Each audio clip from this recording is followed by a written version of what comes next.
하나님 주신 말씀 함께 읽겠습니다. 요한 3서 1장 2절입니다.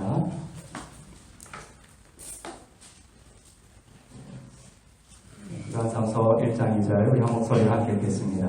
시작. 사랑하는 자여, 내 영혼이 잘되는 같이 내가 범사에 잘되고 강건하기를 내가 간구하노라. 아멘. 네, 요한 3서 1장 2절 말씀입니다.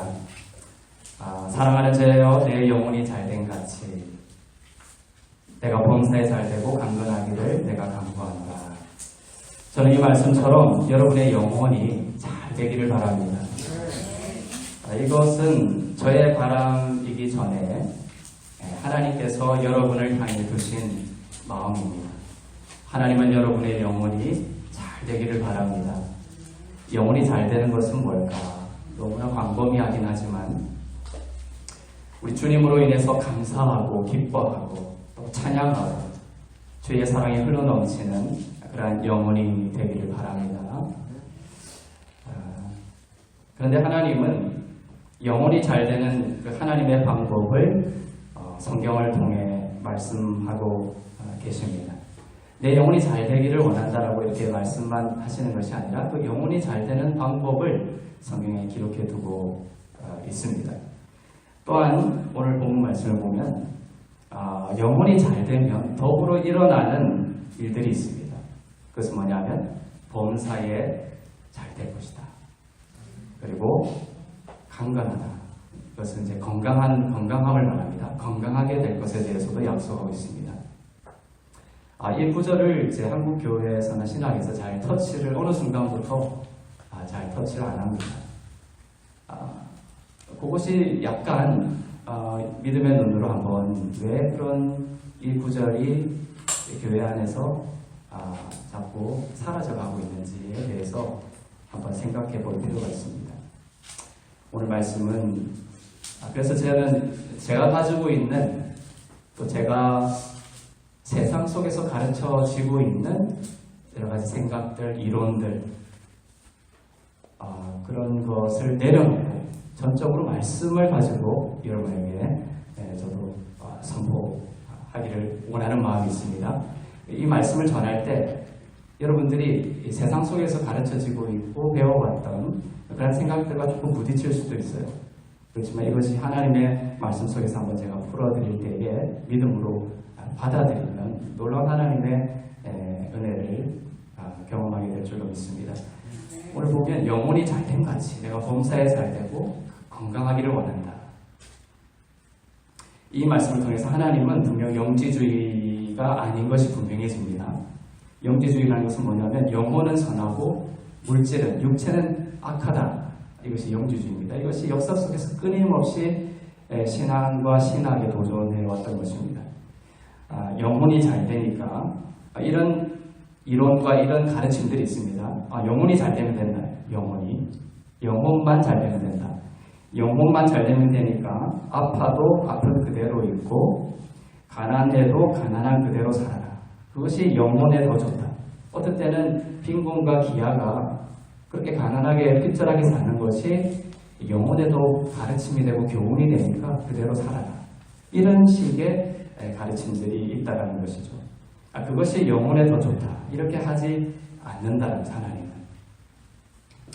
하나님은 우리들의 영혼이 잘 되는 것에 무엇보다도 관심이 있으시죠. 물론 우리가 부자로 살고 또 하나도 아프지 않고 건강하게 날마다 살더라도 하나님을 잃어버리면 아무 소용이 없는 그것은 분명한 일입니다. 그런데 오늘 하나님께서는 또한 그 영혼이 가장 하나님과 더불어 찬송하고 기뻐하고 감사하는 것이 가장 중요함에도 그것은 물론이죠. 하지만 그 영혼이 잘됨을 통해서 우리의 모든 필요와 또한 우리의 사소한 간구에도 귀를 기울이고 역사하고 계신다. 역사하기를 원하신다는 것을 믿음으로 받으시길 바랍니다. 그래서 오늘 말씀은 상당히 이제 신학적으로도 중요한 구절이다. 우리 신앙에 실질적으로 하나님의 나라를 경험하는 데 중요한 믿음의 구절이다라고 볼 수 있습니다. 요한 3서 1장 2절 오늘 본문 말씀 내 영혼이 잘됨 같이 내가 범사에 잘되고 강건하기를 내가 간구한다. 그 배경은 이렇습니다. 이것을 누가 썼습니까? 사도 요한이 쓴 겁니다. 사도 요한. 사도 요한은 예수님의 음성을 가장 가까이 들었던 인물입니다. 그래서 이 구절은 다른 사도들도 그 성경을 썼을 때에 하나님의 음성을 따라 성령의 기름 부으심을 따라 썼지만 특별히 이 사도 요한의 기록이라는 것은 의미가 있어요. 왜냐하면 예수님의 심장 소리를 가장 가까이 들었던 사람이거든요. 요한복음에 보면 항상 요한복음에 보면 예수님의 심장에 가슴에 기대어 있는 자 이렇게 나와요. 기록이. 사도 요한이 요한복음을 썼지만 자기를 요한이다라고 표현 안 하고 사랑받는 자, 요한복음에 사랑받는 자 이렇게 기록을 하고 있어요. 자기가 등장하는 구절에. 그리고 항상 자기의 그 위치가 뭐냐면 주님께 기대어 있던 자 이렇게 기대어. 항상 주님의 심장 소리를 듣고 하나님의 예수 그리스도의 그 진짜 마음이 뭔지를 가장 잘 알았던 사도가 오늘 이 말씀을 하는 거예요. 그래서 베드로가 예수님이 너희 중에 한 사람이 나를 팔 것이다 라고 했을 때 그죠? 베드로가 예수님에게 누가 예수님을 팔 겁니까? 이렇게 안 물어보죠. 누구한테 물어봅니까? 요한에게 물어봐요. 요한에게 예수님에게 좀 물어봐라. 누가 정말 예수님을 팔자라고 한 그 예수님의 말씀의 의중이 뭔지를 요한에게 물어본다. 왜냐하면 사도들 중에서도 뭡니까? 그런 그 공통의식이 있었던 거죠. 왜냐? 사도 요한이 예수님과 가장 가깝다. 사도 요한이 가장 예수님의 음성을 깊이 듣는 자다. 이런 음성, 공통적인 의식이 있었던 것이죠. 그래서 베드로도 수제자이긴 하지만 그 사도 요한에게 묻는 그런 상황이었던 겁니다. 그 사도 요한이 오늘 말씀을 기록했다. 그만큼 정말 예수님의 말씀, 예수님의 뜻이다라는 겁니다. 그 사도 요한이 오늘 요한삼서를 기록하고 있습니다. 이 요한을 후원했던 사람이 있어요. 가이오라는 사람입니다. 그래서 사도 요한이 가이오라는 사람에게 쓴 편지입니다. 가이오는 아주 부유한 사람이었습니다. 이것이 또 중요합니다. 부유한 사람이었어요. 그래서 제자들과 교회와 또 사도 요한을 도왔던 사람입니다. 믿음으로도 신실한 사람이었죠. 그런데 어떤 이유인지 교회에 분열이 생겼어요. 요한 3서 쭉 읽어보다 보면 9절 같은 경우에 등장합니다. 디오드레베라는 사람의 이름이 나옵니다. 9절에 디오드레베라는 사람이 나오는데 그는 어떤 사람? 으뜸되기를 좋아하는 사람, 교회에서 높은 지위에 오르기를 원했던 사람이었던 것이죠. 교회는 그리스도를 따서 낮아지기를 원하는 영성인데 디오드레베는 자신의 힘과 부유함을 자랑하면서 높아지기를 원했다. 으뜸을 항상 어떻게 하면 으뜸을 자기 소리를 내고 싶어하는 사람이었죠. 남들 위해 군림하고 높아지는 것을 좋아했던 사람입니다. 그는 교회에게 자기의 힘을 동원해서 사도 요한을 돕지 말라 이렇게 얘기했던 사람입니다. 그래서 가이오와 요한을 따르던 사람들이 그곳을 떠나게 됐던 것입니다. 교회 안에서 복음이 힘자랑하는 율법으로 변질되고 요한은 신실했던 가이오에게 편지를 한 것입니다. 당시 디오드레베 등을 통한 그 분열의 상황을 한번 보겠습니다. 요한삼서 1장 10절입니다. 네, 요한삼서 1장 10절입니다. 네, 시작. 그러므로 너희가 등을 향하지 잊지 아니하라. 오히려 부족하여 형제들을 맞아들이지도 아니하고 이게 이제 디오드레베 때문에 일어난 일입니다. 그가 악한 말로 사도 요한과 가이오 이런 신실한 사람들을 비방했어요. 그래서 교회 사도 요한을 돕지 말라 이런 얘기까지 교회에 퍼뜨리고 교회를 분열시켰던 것이죠. 그래서 가이오가 이제 교회를 나오게 되고 하는 분열의 일들이 일어나게 되었습니다. 교회가 이처럼 은혜의 복음을 놓치면 성도들의 그 영혼이 생기를 잃어버리게 되는 일들이 일어나게 되는 것이죠. 그러자 장로이자 사도 요한, 여기 장로라고 표현이 되어 있는데 장로이자 사도 요한의 위치를 말합니다. 사도이면서도 장로였습니다. 장로이자 사도 요한은 신실했던 가이오를 격려하면서 오늘 이 편지를 쓰고 있습니다. 요한 3서 1장 1절부터 2절을 다시 한번 읽어보겠습니다. 시작. 너희 나는 사랑하고 내가 참으로 사랑하는 자에게 편지하노라. 내 영혼이 잘된 것이 내가 범사에 잘되고 강건하기를 내가 강구하노라. 이 편지를 요한이 쓰고 있습니다. 요한은 예수님과 가장 가까웠던 제자라고 했죠. 그가 이렇게 오늘 편지를 쓰고 있다는 겁니다. 내 영혼이 잘됨 같이 내가 범사에 잘되고 강건하기를 내가 강구하노라. 이제 들어갑니다. 제 설교는 이제 정신을 바짝 차리고 드려야 돼요. 내 영혼이 잘됨 같이 할 때 무엇과 같이, 이것이 헬라어로 카토스입니다. 카토스. 여기서부터 이제 시작하는 카토스.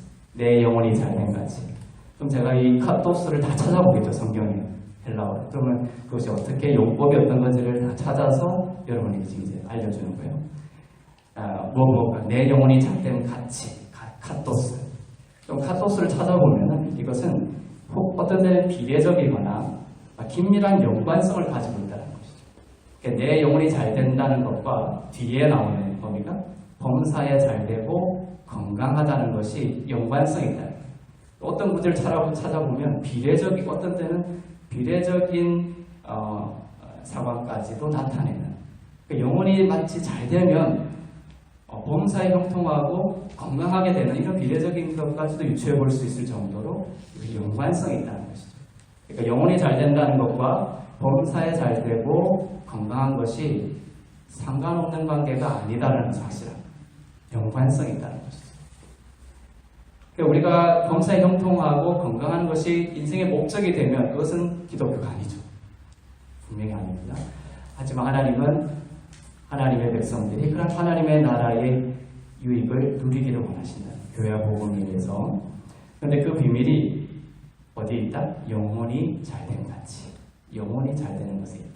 우리는 영혼이 잘 되는 것에 주목하면 되겠죠. 그렇죠? 영혼이 잘 되는 것이 범사에 잘 되고 건강하게 되는 것에 영향을 준다는 거예요.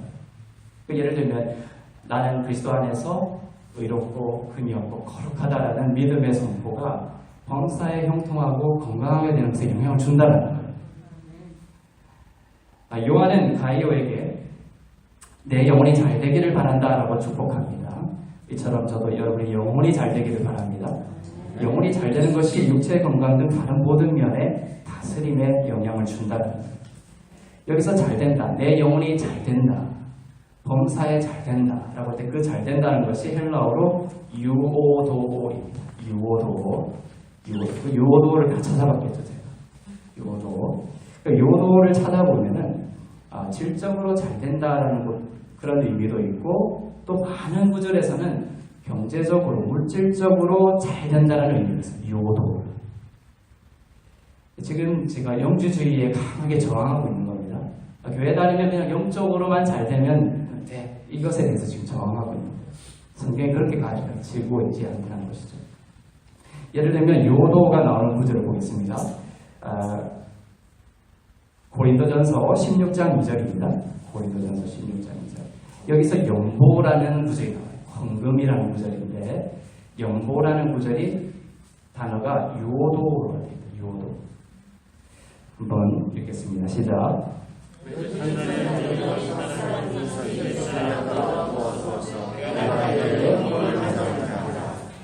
이 구절은 뭐냐면 사도 바울이 이제 교회를 방문하기 전에 방문했을 때 부랴부랴 이렇게 연보를 걷어가지고 이렇게 하지 말고 미리 주일날 첫날이죠. 매주 첫날에 주일날에 사도 바울이 왔을 때에 이제 연보를 할 수 있도록 미리 이제 준비를 하라, 이런 이제 맥락 속에서 나온 구절입니다. 매주 첫날에 너희 각 사람이 수입에 따라 모아두어서 내가 갈 때에 연보를 하지 않게 하라. 내가 갈 때에만 그때 급하게 하지 말고 미리 각자의 그 수입에, 하나님이 잘 되게 하신 것의 그 수입에 따라 연보를 모아두어서 내가 갔을 때에 그 연보를 하여 안디옥 교회나 그 다음에 예루살렘 교회를 도울 수 있는 그 연보를 가져갈 수 있도록 하라, 이런 구절입니다. 여기서 헌금을 뜻하는 연보라는 단어가 나오는데 이것이 뭐다? 유오도다. 이것이 영적인 겁니까? 아니죠. 눈에 보이고 잡히는 하나님이 각자의 삶 가운데 잘되게 하신 것의 일부를 지금 영보로 바울이 요청하는 구절인 것이죠. 이거 말고도 다른 구절이 많지만 제가 시간 관계에서 다 읽지 못하는 것이죠. 이처럼 유오도라는 내 영혼이 잘됨 같이 범사에 잘되고 할 때 그 유오도는 잘됨은 구약에서는 이렇게 나와요. 이제 70인역이라는 그 구약 히브리어를 헬라어로 바꾼 70인역에 보면 이제 이 유오도라는 단어를 히브리어로 이제 어떻게 쓰였냐 보면 이제 구약에는 이런 구조 형통, 번성 이런 식으로 쓰입니다. 예를 들면 구약에서 창세기에 나오죠. 생육하고 번성하고 땅에 충만하라. 여기서 생육하고 번성하다 할 때 이것이 이제 70인역에는 유오도로 나옵니다. 유오도. 여기서 이제 이상한 것을 발견해야 됩니다. 기존에 우리가 생각했던 것과 달리 뭐냐 하면은 이 가이오는 이미 부유한 사람이었어요. 그죠? 왜냐하면 제자들과 교회와 사도 요한을 물질적으로 돕는 믿음으로도 신실하고 또 부유한 사람이었습니다. 그런데 사도 요한이 지금 가이오에게, 부유한 가이오에게 이렇게 편지하고 있습니다. 내 영혼이 잘된 같이 내가 범사에 번성하고 건강하기를 원한다. 벌써 부유한 사람인데 가이오에게 범사에 유도할 것을 축복하고 있습니다. 건강까지 축복하고 있습니다. 제가 이걸 주석을 찾아봤어요. 이것이 좀 걸리는지 몰라도 예를 들면 ESV라는 그 주석에 보면은 이제 영혼이 잘된 같이 이제 건강에 대해서는 써놨어요. 근데 범사에 잘되고를 싹 생략해 놨더라고요. ESV 주석에. 그러니까 이것이 범사에 형통하고 번성하는 것에 대한 신학적인 꺼림이에요. 지금의 신학과 교회 안에서. 물론 이것은 우리가 건강과 범사에 형통한 것이 물이 고인물처럼 자기 자신만을 위한 탐욕을 위해서가 아니라 적과 꿀이 흐르는 것처럼 하나님의 나라와 복음을 위해서 흐르기 위한 유오도임은 우리가 분명히 알아야 됩니다. 바벨탑처럼 하나님이 주신 형통과 건강을 자기를 위해서 쓰기 위한 것 하나님의 뜻이 아닌 것이죠. 하나님이 주신 것은 무조건 뭡니까? 교회와 하나님의 나라와 복음을 위해서 흘러가기 위해서 주신 것이다. 가요에게 이러한 축복을 하는 이유도 그것입니다. 우리가 이러한 범사에 형통하고 번성하고 잘되고 또 건강하기를 원한다라는 말을 들으면 방금 말했듯이 우리 마음에 거슬림이 자꾸 있는 거예요. 그것은 뭐냐면 번성에 대한 부정적인 가르침입니다. 형통에 대한 부정적인 가르침입니다. 사단은 하나님의 영으로 지으신 그 물질 세계를 자신의 권세 아래 두어서 쥐고 흔들어 왔어요. 그러니까 아담에게 준 생육하고 번성하고 땅에 충만하고 다스리고 정복하라는 그것이 이제 첫사람 아담의 실패를 통하여 이제 뭡니까? 그 권세가 누구에게 넘어가요? 사단에게 넘어가요. 그래서 물질적으로도 번성하고 건강하고 이러한 권세를 사단이 쥐게 된 것이죠. 그러니까 어느 순간부터 이제 교회가 그 잃어버린 권세를 되찾아오는 것에 대해서 이제는 판도하고 있는 거죠. 이제는 조금만 번성, 형통 이야기하면 뭐라고 합니까? 번영신학이다. 그럼 번영신학이다. 번성신학이다. 그건 잘못된 거다. 이렇게 그것이 이제 아주 견고하게 논리를 가지고 우리에게 이제 주입되고 있습니다. 그래서 교회 안에서 번성과 형통에 대해서 이야기를 하면 마치 그 신앙심이 안 좋은 것처럼 나쁜 것처럼 이렇게 가르쳐 오고 있는 것에 대해서 여러분들이 이제 깨어 있어요. 하나님은 번성과 형통에 대한 하나님의 마음을 다시 회복하기를 원하시는 것입니다. 번영이 목적이 되어서는 안 됩니다. 그러나 성경은 복음이 흐르는 곳에 적과 꿀이 흐르게 되는 것을 말씀하고 있습니다. 예수님이 공생애 때 이 땅을 다니시면서 가르치고 전하고 고치시고 할 때 병든 자가 치유를 받으러 예수님께 나왔습니다. 그때 예수님이 나의 눈 먼 것을 고쳐주십시오. 그 다음에 나의 병든 것을 고쳐주십시오. 이렇게 예수님께 나왔을 때 예수님이 이렇게 하지 않았다는 것이죠. 그 가난과 그 다음에 그 질병이 너에게 영적으로 유익이 있을 테니까 조금 기다려봐라. 이렇게 했습니까? 그렇지 않았다는 거예요. 그런데 오늘날 많은 교회에서 이러한 그 질병과 그 불행과 그 다음에 그 아픔이 영적으로 유익이 있을 거니까 하나님 영적인 유익을 위해서 그렇게 해주시는 거다. 이런 식으로 이제 강조해서 가르치고 있다는 것이죠. 가난이 하나님의 뜻이다. 예수님께 나온 질병든 자, 궁핍한 자, 예를 들면 오른손, 하나님께서 오른손을 고쳐주셨다. 오른손으로 오른손을 잡아서 일으켰다. 이런 구절도 나오죠. 그것은 질병의 치유만을 말씀하는 게 아니에요. 오른손은 일하는 손이거든요. 그 사람이 강건하게 나아서 그 다음에 일터로 가서 경제적인 회복을 통하여서 가정을 회복하고 사회를 회복하고 이러한 그 회복을 담고 있는 그 신학이 오른손을 잡아서 일으켰다. 그것은 오른손이라는 것은 온전한 회복을 말함과 동시에 뭡니까? 다시 물질적인 경제력의 회복까지도 이야기하고 있는 거예요. 예수님은 내 영혼만 잘 되면 되지 굳이 건강하려고 하지 마라. 너가 나에게 와서 질병의 치유를 요구하느냐? 그건 뭐 영신학이야. 이렇게 하지 않았다는 것이죠. 예수님이 오른손 그것을 통하여서 경제력의 회복과 가정의 회복과 이것들을 포함하고 있는 것처럼 바로 하나님의 우리를 향한 마음은 온전한 영혼 육의 온전한 회복에 있다라는 것입니다. 소아시아 여러 교회들이 헌금을 해서 또 예루살렘 교회를 도왔는데 오늘 연구에 대한 이야기가 아까 나왔죠. 그것처럼 그때도 예루살렘 교회가 상당히 어려웠거든요. 그때 핍박과 또 가뭄도 있었습니다. 그래서 소아시아 교회를 사도들이 돌아다니면서 연구 헌금 좀 해라고 했거든요.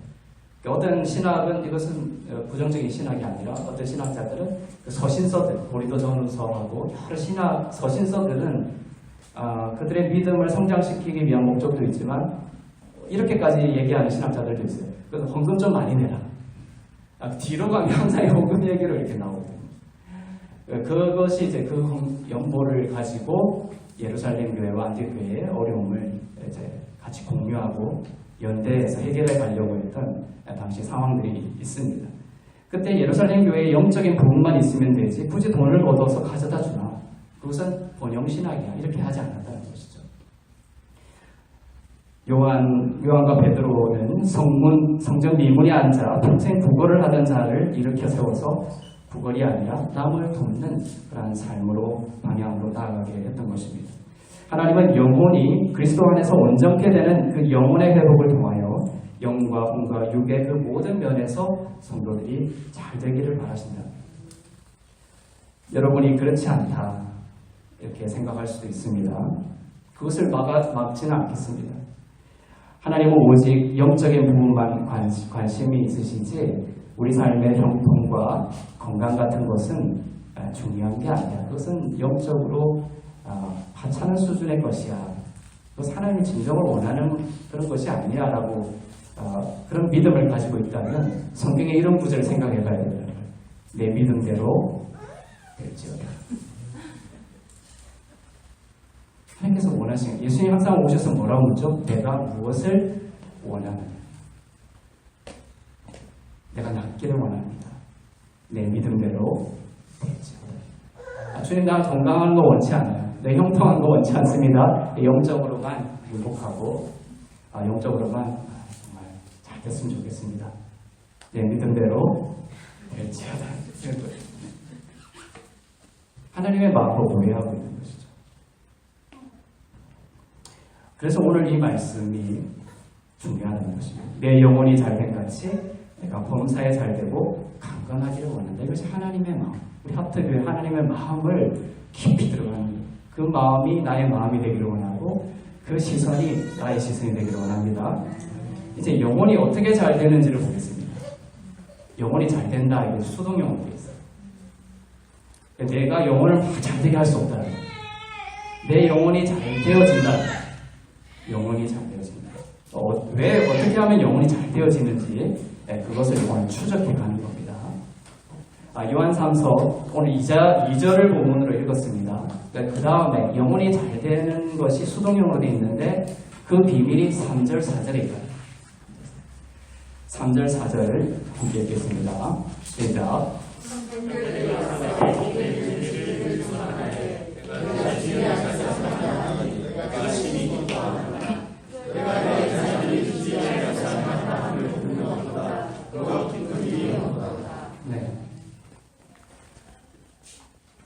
형제들이 와서 내게 있는 진리를 정하는데 내가 진리 안에서 행한다 하니 내가 기쁘다. 자, 두 번 반복되는 문장이 있습니다. 내가 진리 안에서 행한다 하니 기쁘다. 그리고 4절에 보면 내가 내 자녀들이 진리 안에서 행한다 함을 듣는 것보다 더 기쁜 일입니다. 진리에서 행한다는 두 번 반복됩니다. 그래서 진리 안에서 행하면 뭡니까? 내 영혼이 잘 되어진다. 그래서 이제 우리의 시선이 이제 주님께 모든 생명의 근원이 있는 것처럼 우리의 모든 생명이 주님께로 향하는 것처럼 오늘 이 본문을 제가 추적해드려요. 우리의 시선과 관심의 집중이 어디로 향해 가느냐 하면 이제 범사에 잘 되고 건강해지는 것으로부터 출발해서 영혼이 잘 되는 것으로 넘어오죠. 영혼이 잘 되는 것은 수동령이다. 그 영혼이 잘 되는 비밀이 뭐다? 진리 안에서 행하는 것이다. 진리 안에서 그럼 행한다는 것은 뭐냐? 그럼 우리는 이제 흔히 세상적 딕셔너리로 사전으로 보통 생각하기로는 거짓말하지 않고 사는 것이다. 진리 안에서 행한다는 것은 이렇게 생각할 수도 있겠죠. 하지만 그건 아니라는 거예요. 이게 성경에 나와 있는 단어가 있죠. 근데 그거를 우리가 많은 경우에는 세상의 딕셔너리의 정의로 해석하는 경우예요. 그러니까 많은 경우에 오류가 생겨요. 예를 들면 선한 양심 이런 것들도 선하다. 성경에 이제 성경에도 선하다 이렇게 나오죠. 근데 세상 사전에도 뭡니까? 선하다를 찾아보면 남들에게 잘하고 친절을 베풀고 이렇게 선하다를 규정을 합니다. 근데 성경이 말하는 선하다라는 것은 전혀 다른 개념이랍니다. 서신서에 선한 양심을 가지라 이런 것은 내가 착한 양심 이거 아니에요. 착한 양심을 가진 사람들 많습니다. 세상에. 그 부모과는 그렇더라고요. 간디나 슈바이처나 이런 사람들도 선한 양심을 가졌죠. 평생 검소하고 남이 흠을 잡지 못할 정도로 정말 청빈한 삶을 살고 슈바이처가 또 일생을 가난한 사람을 위해서 바쳤죠. 그렇죠. 그 선한 양심이 있는 게 아니고 성경적으로 선한 양심을 가져야 구원을 받는 거예요. 선하다는 것은 예를 들면 선하다는 것이 어디에 처음 나오냐? 아벨과 가인이 재물을 바칠 때 그때부터 등장하는데 결론부터 얘기하면 오늘 이것이 주제는 아니기 때문에 선하다는 것은 정죄함 없는 양심을 정죄함 없는 양심. 내 안에 계속 죄의식이 있고 죄책감이 있고 정죄받는 나에게 있는 죄가 그리스도의 피로 해결됐다라는 이 믿음이 아니라 끊임없이 정죄감이 올라오는데 그 정죄감 속에 내가 갇혀버린 양심. 이것이 악한 양심입니다. 성경적으로 선한 양심이라는 것은 나에게 죄책감과 정죄감이 계속 올라오지만 그리스도의 피로 씻음 받았구나라는 양심이 선한 양심입니다. 그 양심이 성경에서 말하는 근본적인 선하다라는 표현이랍니다. 근데 성경의 텍스트를 오늘날 이제 세상이 가르치는 세상의 그 단어의 정의로 자꾸 해석을 하려고 하니까 기독교가 어떻게 바뀌는 거죠? 도덕책으로 바뀌는 거예요. 윤리책으로 바뀌는 거예요. 그러니까 세상 사람들이 기독교를 다 뭐라고 알고 있는 거예요? 그냥 남을 돕고 그 다음에 착한 일 하면서 살도록 사람을 만드는 그러한 종교의 하나로 이야기하는 것이죠. 불교나 힌두교나 동독으로 이렇게 취급하는 것이죠. 기독교는 그런 책이 아닌 것입니다. 예를 들면 여기서도 진리 안에서 행한다고 할 때 그 진리를 우리가 이제 들어왔던 그런 진리에 대한 개념으로 해석하면 뭡니까? 거짓말 안 하고 사는 것. 그 다음에 아주 그냥 법 없이도 살 사람. 그렇게 사는 것. 그것이 진리 안에서 행하는 것이다 라고 착각할 수가 있는 것이죠. 또 이제 율법 체계에 갇힌 그러한 사람이라면 진리 안에서 행한다는 것은 십계명을 잘 지키고 율법을 잘 지키며 사는 것이 진리 안에서 행하는 것이 아니냐. 근데 우리가 흔히 이제 우리 교회 안에 있기 때문에 이 개념에 많이 사로잡혀 있죠. 진리 안에서 행한다. 그러면 진리 안에서 행하십시오 하면 뭡니까? 율법 잘 지키고 계명 잘 지키는 것을 이 진리 안에서 행한다라는 것으로 잘못 알고 있다는 것이죠. 하지만 그것이 아니다. 요한복음 8장 32절에 보면 예수님께서 하신 말씀이에요. 예수님은 이 말씀을 하시는데 10계명과 613개의 율법을 이미 달달 외우고 있는 유대인들을 향해서 이 말씀을 하십니다. 이미 율법에 대해서 잘 알고 있고 그 다음에 10계명이라는 것이 제일 최고의 율법이죠. 그 밑에 유대인들이 613개의 율법을 인간적으로 만들어가지고 그것을 지켰어요. 그것을 달달 외우고 또 지키려고 노력하던 유대인들을 향해서 오늘 말씀합니다. 이미 알고 있는 사람에게, 자, 요한복음 8장 32절 읽겠습니다. 시작. 진리를 알지니 진리가 너희를 자유롭게 하리라. 미래형입니다. 진리를 알지니. 이것이 만약 율법이었다면 유대인들을 향해서 예수님이 뭐라고 하셨을까요? 진리를 알고 있으니 이렇게 했겠죠. 그런데 그들이 진리를 모르고 있다는 선포예요. 예수님께서. 진리를 알지. 미래형으로. 이미 율법을 알고 있는 자들에게 진리를 알지니 미래형으로 선포하는. 그 말은 이 진리가 율법이라는 얘기예요? 아니라는. 율법을 말하는 것이 아니다. 그럼 이 진리는 무엇이냐? 바로 은혜의 복음이다. 은혜의 복음. 은혜의 복음이 여러분을 자유롭게 할 것입니다. 우리가 늘 반복하는 요한복음 1장 17절을 다시 한번 보겠습니다. 시작. 율법은 모세로 말미암아 주어진 것이요 은혜와 진리는 예수 그리스도로 말미암아 주어진 것이다. 율법과 은혜를 나누고 있습니다. 나누어야 됩니다. 같은 거다 이렇게 생각하는 한 진리가 여러분을 자유롭게 하지 못할 거예요. 이 말씀처럼 율법은 모세로부터 주어진 것이지만 은혜와 진리는 그리스도로 말미암아 온 것이다. 구분하고 있는 거예요. 율법과 은혜를 나누고 있습니다. 모세는 그림자이고 실체는 예수 그리스도예요. 모세는 종이었지만 예수님은 아들이다. 실체가 오면 그림자는 쇠하는 것입니다. 그래서 사도 요한이 세례 요한이 뭡니까? 나는 쇠하여야 하고 그는 흥하여야 한다. 쇠한다는 것은 죽어야 된다. 그래서 세례 요한이 그렇게 얘기했던 것입니다. 나는 쇠하여야 하고 그는 흥하여야 한다. 세례 요한은 율법과 선지자의 마지막 주자입니다. 그래서 누가복음 16장 16절에 보면 뭡니까? 율법과 선지자는 누구의 때까지? 세례 요한의 때까지. 세례 요한은 율법의 마지막 주제예요. 그는 쇠해야 그가 흥한다. 율법이 쇠해야 마침이 되어야 은혜가 흥한다는 것입니다. 그래서 이 오병이어의 기적이 일어나기 전에 세례 요한의 죽음이 있는 거예요. 헤롯에게 세례 요한이 찬수를 당하죠. 그 소식을 제자가 예수님에게 전해줍니다. 예수님이 그 소식을 듣죠. 그러면 예수님이 슬펐겠죠. 물론 감정적으로. 하지만 성경은 인간의 감정에 집중해서 써가는 것이 아니라 성령에 의해서 신학적으로 풀어가는 거예요. 그래서 예수님이 세례 요한의 죽음의 소식을 듣고도 슬퍼했다는 구절이 한 군데도 없어요. 인간적으로 슬퍼했겠지만 신학적으로는 뭡니까? 세례 요한이 죽어야 된다. 그는 쇠해야 된다. 율법의 마침이 예수를 통하여 율법의 마침이 되어야 된다는 것이죠.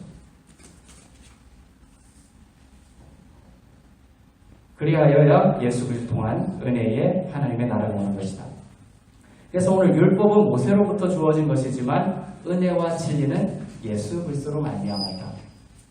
그래서 여러분들이 또 까먹었을 거라는 기대를 가지고 다시 얘기하자면 은혜와 진리가 3인칭 단수로 밟고 있다. 3인칭 단수로. 헬라어로 보면 그래서 뭡니까?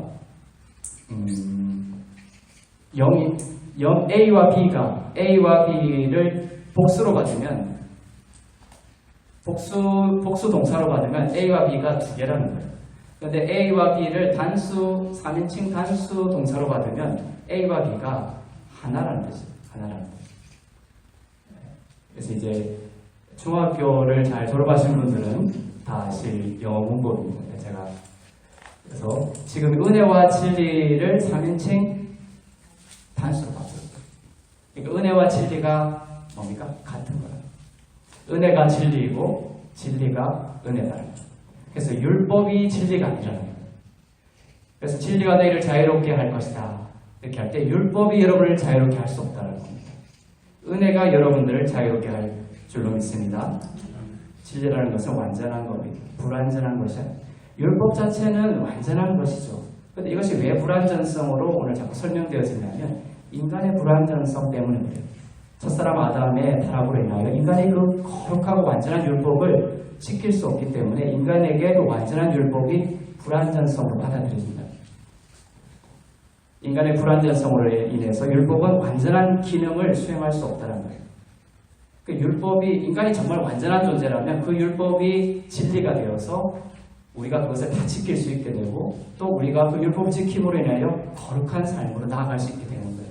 그렇지만 인간의 불완전성과 결코 율법을 지킬 수 없는 인간의 그 무능력성 때문에 율법이 진리가 아니게 돼요.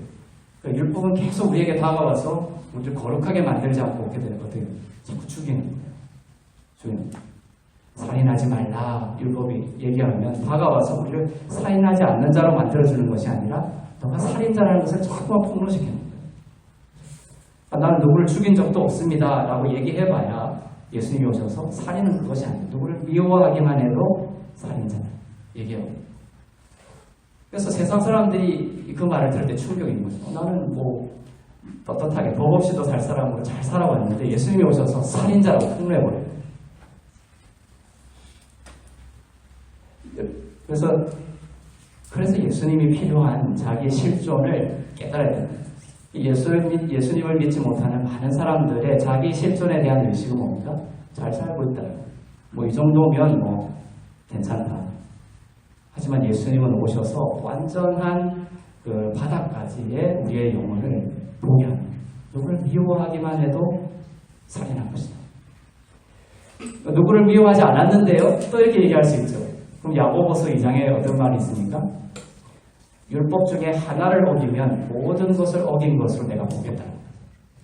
누구를 미워한 적이 없다라고 했지만 가다가 뭡니까? 미생물을 밟았어요. 걷다가. 미생물도 생물이죠. 불교에서는 살생을 하지 말라고 하면서 하지만 늘 미생물을 밟고 다녔어요. 인간의 그 참혹한 실존을 인간들이 잘 모르고 있다. 하지만 예수님은 깨달아요. 인간이 얼마나 자기의 힘으로는 불가능한 어둠인지를 깨달아야지만 예수님의 그 구원이 정말로 필요하고 인간의 행위로가 아니라 믿음으로 구원받을 수 있는 은혜로만 구원받을 수 있는 자임을 우리가 깨닫게 된다. 예수님이 필요한 존재라는 것을 깨닫게 되는 거예요. 은혜이신 예수께서 오셔서 믿는 자들을 그리스도 안에서 의롭고 흠없고 거룩한 자로 인쳐 주셨습니다. 이것이 진리다. 진리는 은혜다. 이 진리를 믿는 자는, 이 은혜를 받아들이는 자는 율법의 묶임에서 해방되어 자유케 될 것입니다. 이 진리를 믿는 자는 어떻게 된다? 영원히 잘 되게 되고 수동의 문제 영원히 잘 되게 되고 범사에 잘 되고 건강하게 될 것입니다. 지금도 이 은혜를 통해 자유한 성도들을 보면 고발하고 내어쫓고 시비 거는 일들이 일어납니다. 그때처럼. 그때나 지금이나 똑같습니다. 율법을 지지하는 교회와 사람들이 가만히 들어와서 은혜 가운데 자유를 누리는 자들에게서 흠을 찾으려고 하는 것이 초대교회 때부터 있어왔던 일들입니다. 갈라디아서 2장 4절을 보겠습니다. 안 졸리시죠? 시작. 이는 가만히 들어온 거짓 형제들 때문이다. 그들이 가만히 들어온 것은 그리스도 예수 안에서 우리가 가진 자유를 보고 우리를 가만히 들어온 거짓 형제들이 그때도 지금이나 있었습니다. 그들이 가만히 들어와서 그리스도 안에서 우리가 누리는 자유를 결코 정죄함 없는 선한 양심을 가진 우리 은혜 아래 있는 자들을 엿보고 우리를 다시금 종으로 모세 아래로 율법 아래로 끌고 가려고 하는 것이죠. 다시 율법으로 돌아가 노예처럼 죽음을 두려워하는 자가 되지 않기를 바랍니다. 은혜의 복음과 진리 위에 서서 그리스도의 공로로 인해 사망 권세를 이긴 영원한 생명을 받고 선포하고 그 생명 어둠 가운데 전하는 성도들 되기를 바랍니다. 영혼이 잘 되는 비밀은 이처럼 진리 안에서 행하는 것이다. 이 진리 안에서 행하는 것은 뭐다? 은혜의 복음에서 떠나지 않는 것이다 라고 했습니다. 그래서 늘 은혜 안에 거하면, 은혜와 진리 안에 거하면 영혼이 잘 되고 형통하고 건강하게 될 줄로 믿습니다. 그럼 진리 안에서 행하는 것이 정말 은혜 안에서 은혜의 복음에서 떠나지 않는 것인가? 혹시라도 의문을 가지고 있는 사람이 있다면 그것을 해결하기 위해서 진리 안에서 행하는 것, 이것을 구체적인 사례로 성경에 기록한 부분이 있습니다. 사도 바울이 베드로를 책망한 사건이 안디옥에서 일어났습니다. 갈라디아서에 있는 일인데요. 당시 베드로는 사도 바울보다 먼저 믿었던 수제자죠. 바울은 예수님이 돌아가시고 난 이후에 예수님을 믿은 사람입니다. 그런데 바울이 베드로를 책망하는 일이 일어났어요. 그 수제자를. 그 나중에 믿은. 바울이 쓴 서신서에 보면 나의 복음, 바울이 나의 복음이라는 표현을 특별히 써요. 다른 사도가 잘 그걸 쓰지 않는데 사도 바울이 나의 복음이라는 표현은 무슨 의미냐면 밤의 세계에서 예수님이 직접 현현하셔가지고 나타나셔서 직접 가르쳐 주신 복음이기 때문에, 그래서 특별히 나의 복음이라고 하는 거예요. 사도들, 베드로나 다른 제자들로부터 가르침을 받은 복음이 아니라 밤의 세계에서 예수님께서 성령 가운데 나타나셔서 직접 가르쳐 주신 복음이기 때문에 나의 복음이다라고 말씀하시는 거예요. 그리고 사도 바울이 사도행전을 써나가면서 복음 앞에 항상 수식으로 붙여요. 뭐다? 무슨 복음? 은혜의 복음. 은혜의 복음. 나의 달려갈 길과 쭉 나가면서 이 은혜의 복음의 사명을 마치려 하면은 나의 생명조차 조금도 귀한 것으로 여기지 않겠다. 항상 사도 바울은 복음 앞에 은혜의 복음, 율법의 복음이라는 것을 안 쓰고 은혜의 복음. 그래서 예수님이 밤의 세계에서 바울에게 가르쳐 준 것은 바로 은혜의 복음이라는 것입니다. 은혜의 복음. 그래서 이 베드로나 다른 사도들은 바울에게 비교한다면, 특별히 바울에게 비교한다면 예수님을 믿었음에도 불구하고 율법적인 사고의 과정을 겪고 있는 과정입니다. 그러니까 이 베드로 같은 경우도 예수님을 확 믿었음에도 불구하고 아직도 율법적인 섞여 있는 사람들이죠. 심지어 누군가 바나바도 나와요. 여기 바나바도 지금 걸려 있어요. 지금 당시 베드로가 이방인들과 식사를 하고 있었어요. 유대인인 베드로가 이방인들과 식사해도 되죠. 복음적으로 아무 문제가 없습니다. 그런데 베드로는 아직도 율법이 섞여 있었기 때문에 남의 시선을 자꾸 의식하고 있는 거예요. 그러니까 남이 안 볼 때에는 이방인들하고 막 식사를 하고 해요. 유대인들은 모세의 율법에 의하면 정결 예식을 거친, 율법에 따라서 정결한 예식을 거친 음식을 먹게 돼 있거든요. 율법이. 근데 이방인들과 식사하는 그런 거 전혀 없죠. 그냥 막 먹는 거예요. 자유롭게. 그것이 복음이죠.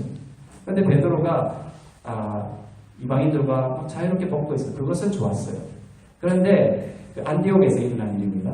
그런데 예루살렘에 있는 야고보가 사람을 보냈어요.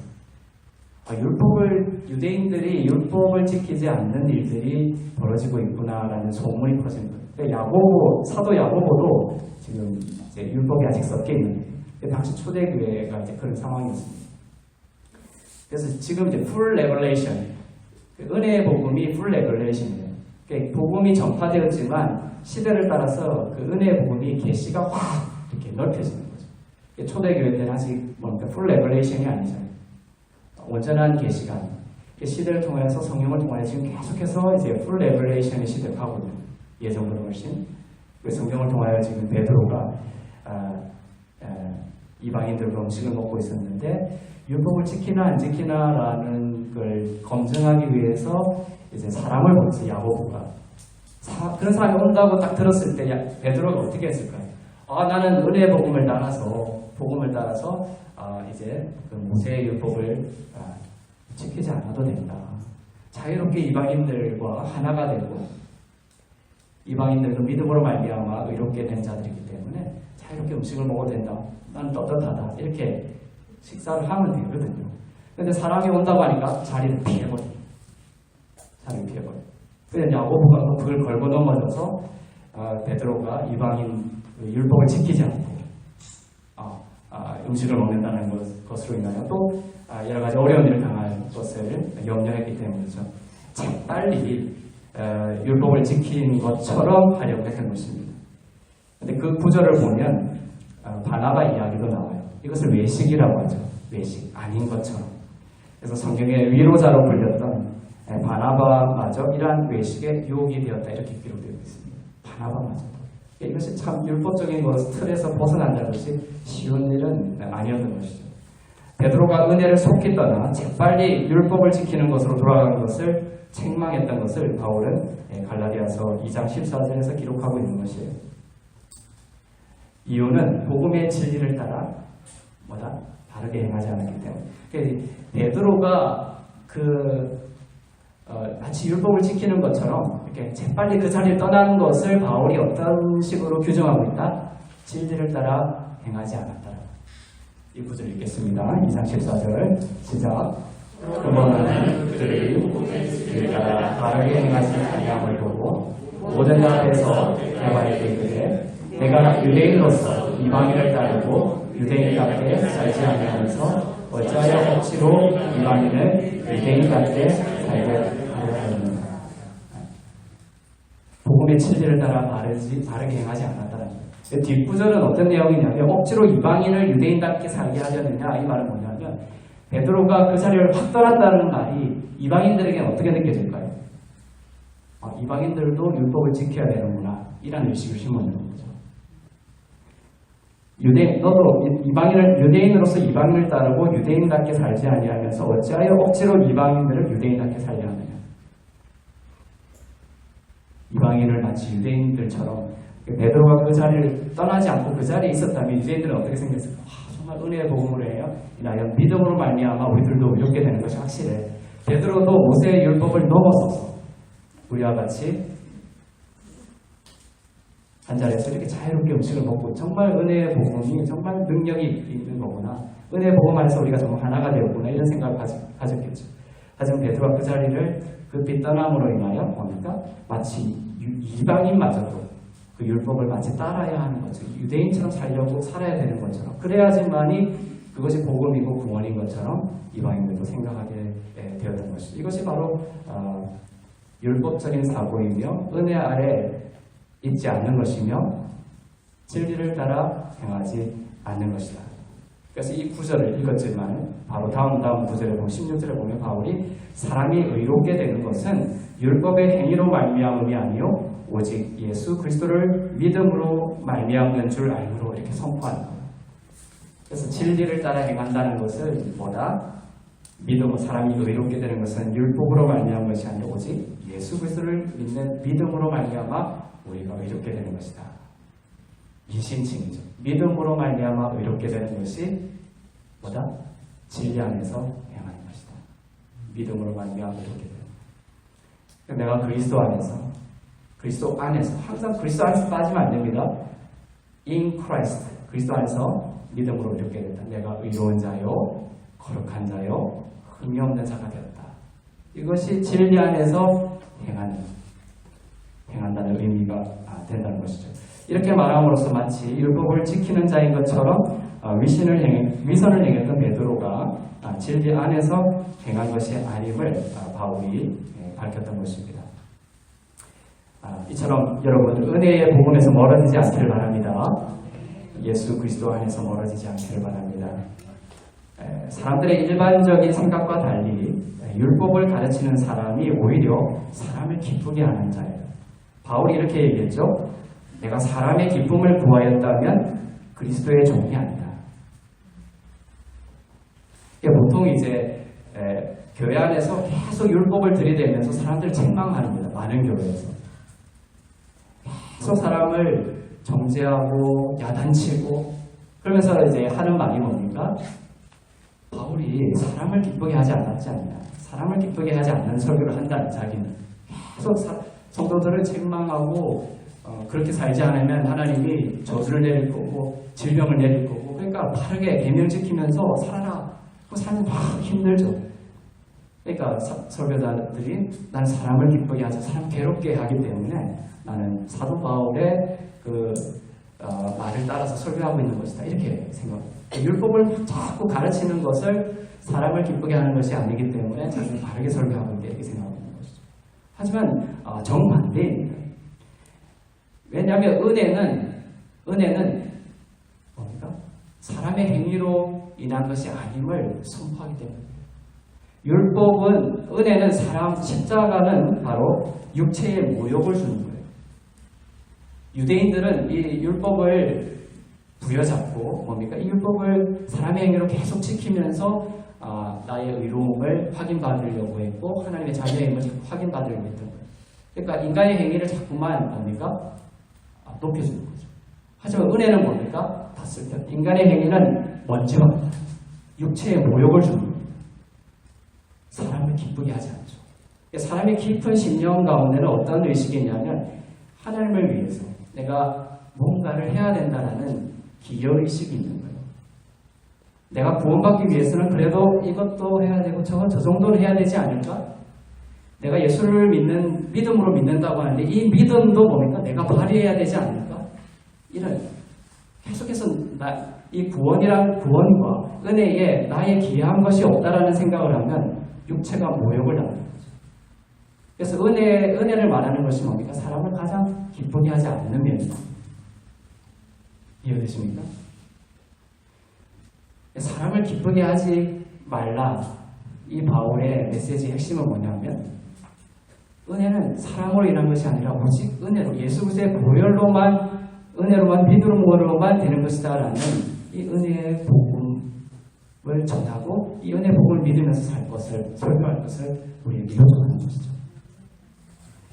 상당히 이제 기존에 생각했던 것과 다를 수 있습니다. 이것을 껍질로 읽으면 계속 사람을 불편하게 만드는 것, 율법을 통해 가지고 이것이 사람을 기쁘게 하지 않는 것이다 착각할 수 있다는 것이죠. 사람들은 율법을 지키는 것으로 자아가 누리는 지배권을 잃기 싫은 거예요. 율법을 지키면 자아의 지배권이 생기거든요. 내가 행동하기 때문에. 그러니까 사람을 기쁘게 하지 않는, 사람을 기쁘게 하는 거죠. 율법을 지키는 것이 어떤 면에서. 성령의 지배가 싫은 겁니다. 그러나 우리가 은혜의 복음으로 자유하게 되면 결국은 우리가 사랑스럽고 선하고 인자하신 예수님의 종이 되고 싶어지는 겁니다. 그에게 지배권을 내어드리고 싶은 거예요. 순간적으로 육체의 모욕을 당한 것 같지만 이 은혜의 진리를 깨달으면 결국은 그 사랑이 나에게 흘러넘쳐서 율법으로 할 수 없었던 예수님에게 나의 삶의 지배권을 온전히 내어드리게 되는 그런 영혼의 잘됨의 그 수동력으로 나의 삶을 하나님께 내어드리게 되어지는 것입니다. 가이오도 사도 요한도 모함을 받고 어려운 일이 많았죠. 그죠? 그의 나쁜 비방을 통한 거짓 비방을 통하여서 쫓겨났어요. 이처럼 내가 범사에 잘되고 이 말에는 어려운 일이 전혀 없을 것이다. 이것이 뜻하는 것이 아닙니다. 항상 어려운 일은 예수 믿으나 안 믿으나 오게 돼 있습니다. 하지만 예수 믿는 자들은 참 빛을 가진 자이기 때문에 사단도 공격할지 몰라요. 예를 들면 새가 2마리 날아가는데 한 마리를 쏴서 죽였어요. 그리고 한 마리는 상처를 입었습니다.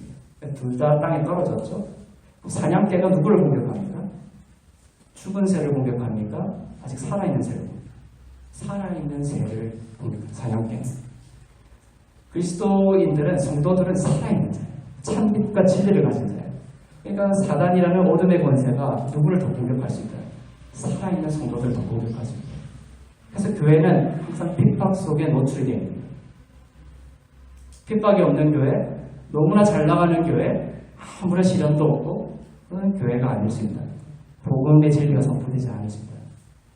복음이 선포되는 교회는 항상 시련과 핍박 속에 놓여 있을 수 있다. 어둠의 공격이. 왜냐하면 이 눈에 보이지 않는 영의 세계 속에서 그런 공격이 있다. 그것을 부정할 수는 없습니다. 하지만 은혜의 복음은 진리 안에서 은혜의 복음을 붙들고 사는 자들은 뭡니까? 하나님께서 그 모든 것들을 승리하게 하신다.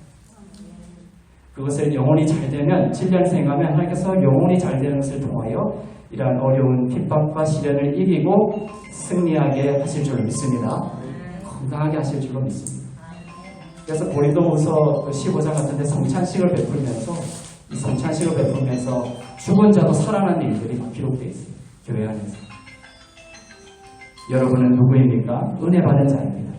영원히 죽을 죄인이었지만 아무리 발버둥 쳐도 자격 없던 자였지만 이제 예수님이 그 피로 값을 치르셔서 그 은혜로 여러분은 모든 죄를 용서받고 의로운 자가 되었습니다. 내가 자랑할 것 없는, 내 자랑할 것 없는 너무나 값진 선물입니다. 여러분들 향한 하나님의 진노가 거두어졌습니다. 하나님의 선하심과 인자하심은 결코 여러분을 떠나지 않을 것입니다. 날마다 여러분 자신과 자녀들과 또 기업과 가정 가운데 선포하시길 바랍니다. 여러분을 그리스도 안에서 의롭고 흠이 없고 거룩한 자로 하나님께서 만드셨습니다. 여러분의 행위로 된 것이 아니에요. 지금 말한 것처럼 이렇게 된 것이 여러분의 행위로 된 것이 아닙니다. 그렇기 때문에 여러분의 행위로 이것이 취소될 수 있어요, 없어요? 없어요. 이렇게 되는 것이 여러분의 행위와 기여의 부분들이 있다고 한다면 여러분의 어떠한 행위로 취소될 수 있는 거예요. 하지만 이것이 오직 은혜로 믿음으로 된 것이기 때문에 하나님의 이 약속은 결코 변하지 아니하며 영원히 여러분 삶 가운데 생명이 될 줄로 믿습니다. 이 진리와 이 은혜에서 멀어지지 않길 바랍니다. 아침에 일어날 때 막 부정적인 생각들이 막 밀려오죠. 그 부정적인 생각과 나의 자격이 결부되어 있는 거예요, 사단이.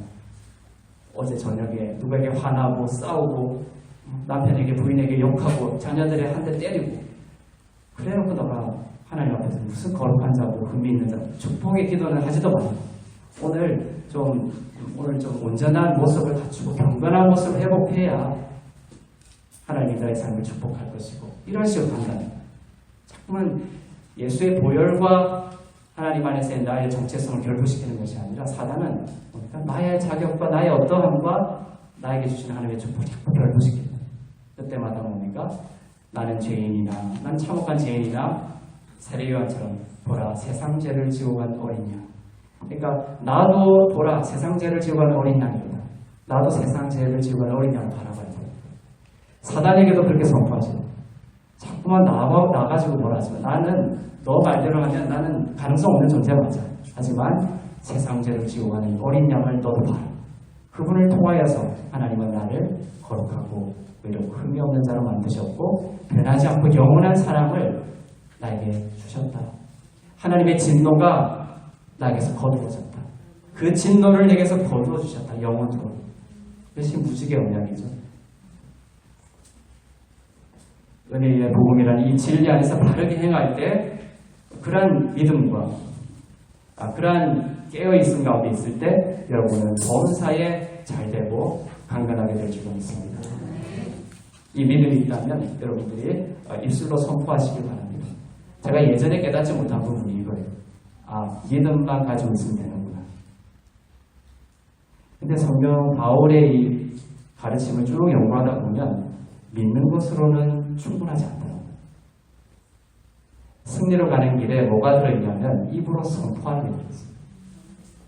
고린도후서 4장 13절을 보겠습니다. 제가 안 넘겨드렸네. 고린도후서 4장 13절 시작. 그렇다면 내가 믿었으므로 말할까 한 것과 같이 우리가 같은 믿음의 마음을 가졌으니 우리도 믿었으므로 또한 말합니다. 스피크하셔야 돼요. 믿었으므로 말씀하셔야 돼요. 그래야 승리와 열매를 맛보게 될 것입니다. 우리가 입으로 달아야겠죠. 선악과를 먹음으로 입으로 달아야겠다. 이제 입을 통하여 회복시킬 줄로 믿습니다. 그래서 성찬식입니다. 먹는 성찬식입니다. 그리고 입의 권세를 회복시켜줘. 우리가 스피크하면 그건 세상 사람들의 말과 틀립니다. 믿음으로 말하는데 하나님의 생명이 넘칠 줄로 믿습니다. 그래서 나는 예수 안에서 거룩하고 의롭고 흠이 없다. 이것을 마음으로 믿는 데서 더 나아가서 내 자신에게 입으로 선포할 수 있기를 바랍니다. 자녀들에게도 또 가정 가운데 또 일터 가운데 갔을 때에도 아침에 이 말씀으로 기름 붓고 보혈의 피로 덮어주시길 바랍니다. 나의 사업장은 예수 그리스도 안에서 의롭고 흠이 없고 거룩한 곳이니라. 예수의 보혈로 덮노라. 이제 모든 하나님의 진노가 거두어졌노라. 복의 근원이 될지어다. 그것이 예수 그리스도 안에 있는 여러분이며 그다음에 진리를 따라 행한다는 의미예요. 이 믿음과 이 선포를 따라 살아갈 때에 여러분이 범사에 형통하게 되고 건강하게 될 줄로 믿습니다. 그런 은혜의 복음을 따라 행하는 여러분들이 다 되시길 바랍니다. 기도하겠습니다.